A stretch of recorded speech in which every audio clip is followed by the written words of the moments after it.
A few clouds and a lot of cold air out there as we go through this evening around southern West Virginia.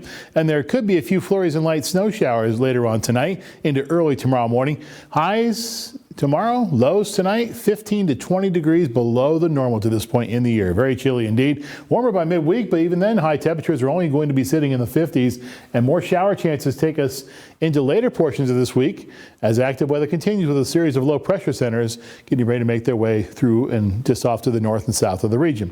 38 in Beckley at the airport, 50 in Roanoke though, so as you head out of the mountains it does get significantly warmer. 58 in Raleigh, 61 in Charlotte, 47 in Knoxville, 48 in Nashville. Temperatures are cooling off nicely as we see that low pressure center and associated front make its way through the region.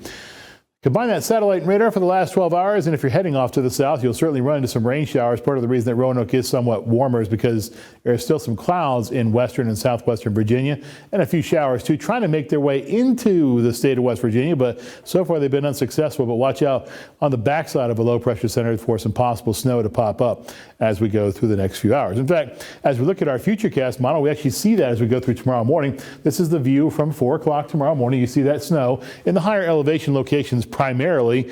And then as we go through our morning time commute, there could be an isolated snow shower or two, but I think for the most part it's just clouds, and then things really clear out for a couple of days. That'll be nice to see, a little sunshine, but cold temperatures. And it's not until Thursday morning, for that Thursday morning commute, that we begin to pick up another chance for some rain and snow.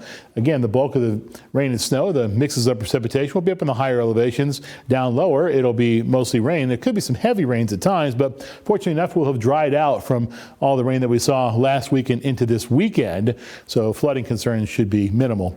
Lows tonight for some cities around the region. You notice that it is going to get quite chilly by tomorrow morning. This is the 7 o'clock forecasted temperature from our graph model.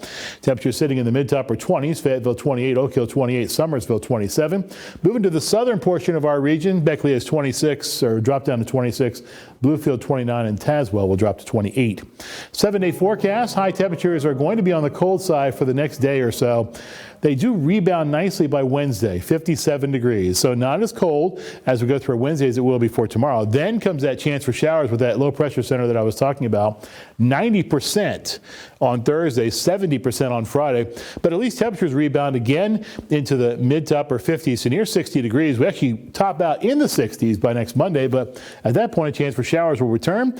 Mostly sunny skies take us through the weekend. Right now the weekend looks pretty good, but much cooler than it should be, especially on Saturday. The first half of the weekend will be cooler than the second half will be. High of 47 on Saturday, 58 on Sunday, 45 is our low on Monday morning. In other words, the low next week will be warmer than the high temperature will be for tomorrow.